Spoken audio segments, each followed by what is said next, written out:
that. Hello, hello. Joy. There is a difference between joy and being happy.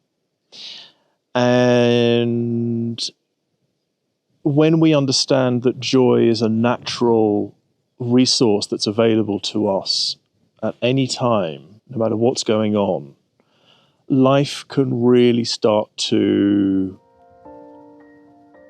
change for us as HSPs.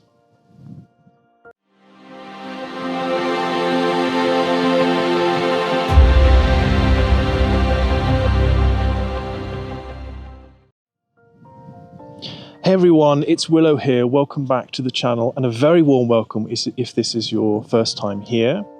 My name is Willow McIntosh. I'm the founder of Illuminance and the High Sensory Method, and I specialize in training HSPs, high sensory people, to reveal their purpose and bring it into service in the world. This area of joy, let me first of all actually say the difference between joy and being happy. The word happy actually comes from its, what's that cool word? The origins of words will come to me in a minute. The word happy actually comes from the word happen. And it relates to circumstances that happen to us that make us feel happy. That's not sustainable because it's essentially just a series of conditions that happen that make us feel happy. Joy, however, is actually a part of our identity, the truth of our identity. It's a natural state that we all have access to. And the state of joy can be evoked and embraced and also found no matter what's going on. So it doesn't mean to say that when things are challenging for us and we're having a difficult time, that we should be leaping about in a funny outfit being joyful. What it means is that we're actually able to maintain a state of equilibrium. This comes with training, where we're able to find what this state of joy actually means for us personally.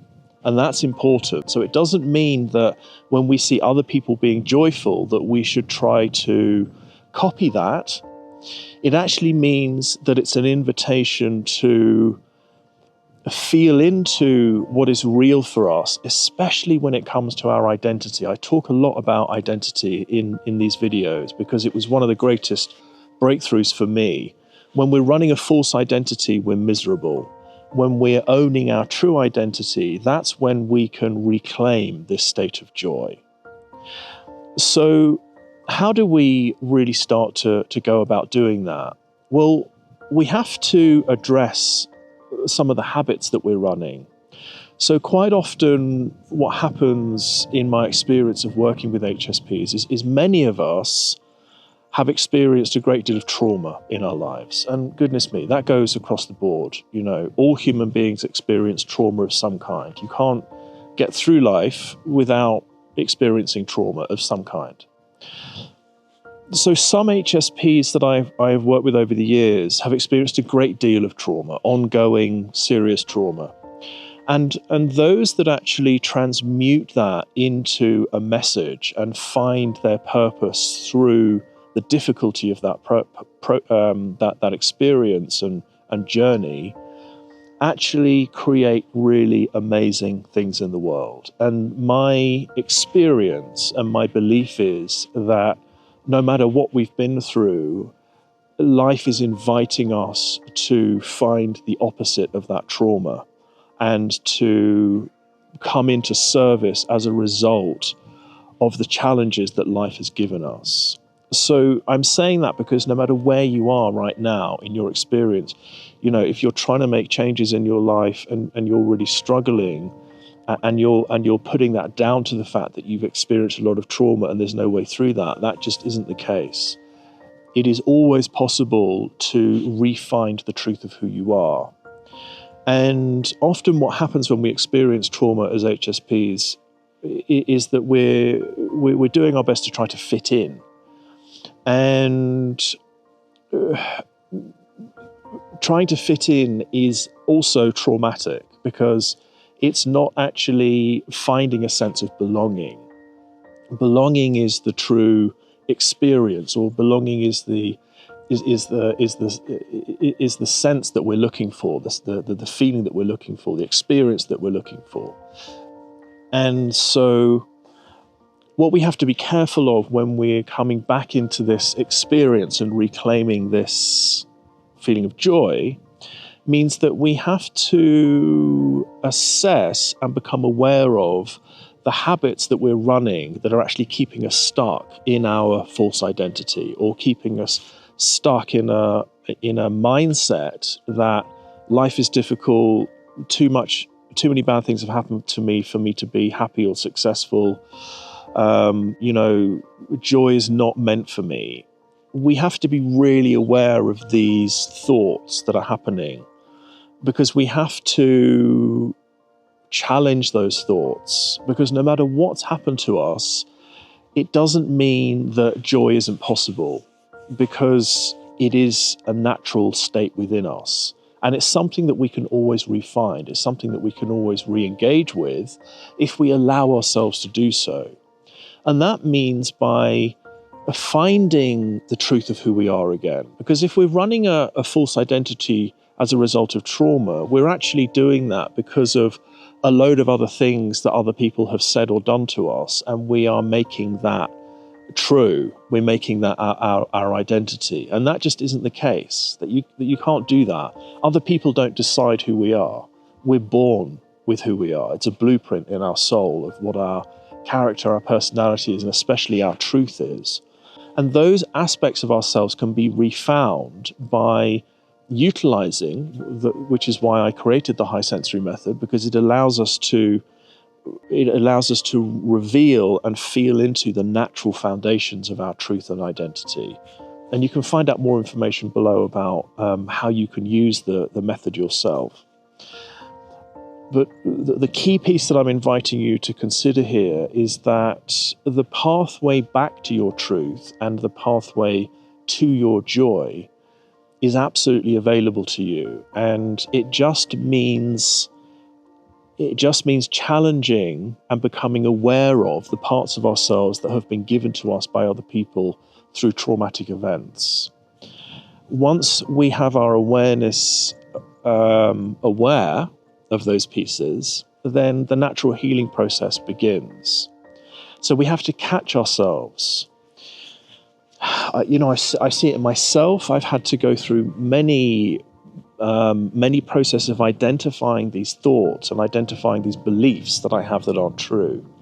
And I see it in the people that I work with. So when you're experiencing, a continuous difficulty in some area, and you're putting that down to past experience, or, life's just against you for some reason, there's a belief system and there's a process running in that, whether it's, I can never be happy, relationships never work for me, I'm at the mercy of other people's opinion of me. That is a big thing that I see when someone's experienced a lot of trauma. We're trying to find a sense of identity externally through the interactions that we have. And when something goes wrong externally, we then process that deeply and decide that there's something wrong with us. Well, we have to be really aware of that process that's happening, because we're actually looking for examples of that in the world. When we've got these glasses on that has that belief system set as a reality for us, it means that we're gonna constantly look for that experience. We're gonna be around people that do that to us. And what that's doing is it's reaffirming this belief that's going on. And then we constantly spiral into the same hole all the time. So we have to be aware of these processes that we're running. No one else is in control of your joy and your sense of empowerment. Only you are in control of your joy and empowerment. And if we give that away because things go wrong, or because of the power that we believe other people have over us, then that is us doing that to ourselves. As adults, we have the capacity and the intelligence and the conscious awareness to be able to challenge these beliefs. As children, when we were going through it, we couldn't do anything but try to fit in as a child. Because as a child, we know that if we're abandoned, we could potentially die. That's going on in the back of our mind. And as adults, we're running that same kind of safety protocol, if you like. But that's not true now as an adult, because we're able to look after ourselves. So we have to challenge these beliefs that are insisting that we can't be joyful because of something that's happened to us, or when we notice that life continuously makes things hard for us in a particular area. Butterfly went past there, change. We have to challenge these pieces. We have to be able to trust that we can shift these beliefs and these experiences that we continuously have in the awareness that life is actually trying to encourage us to do that anyway. We're all on a hero's journey. We're all on a path of alchemy, if you like, where we're turning the lead of our trauma and our conditioning into the gold and the truth of who we are. And life trains and challenges us in the very area that we're born to serve in. So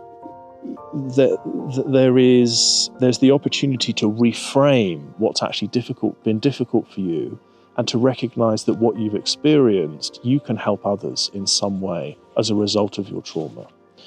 But what I'm really encouraging you to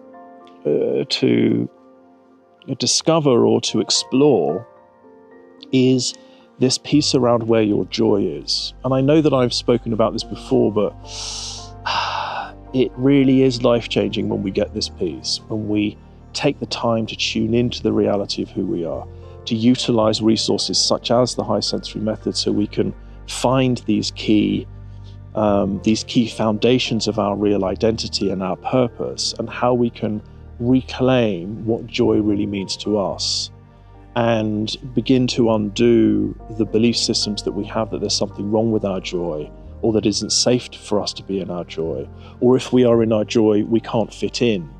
This isn't about fitting in. Life is about belonging in our own natural arena of expertise, our own natural arena of our tribe, the people that we're born to be around, or the people that we're most suited to be around, and to know and to trust that joy is a part of life, and it's a natural part of who we all are, and it's always there for us to be discovered.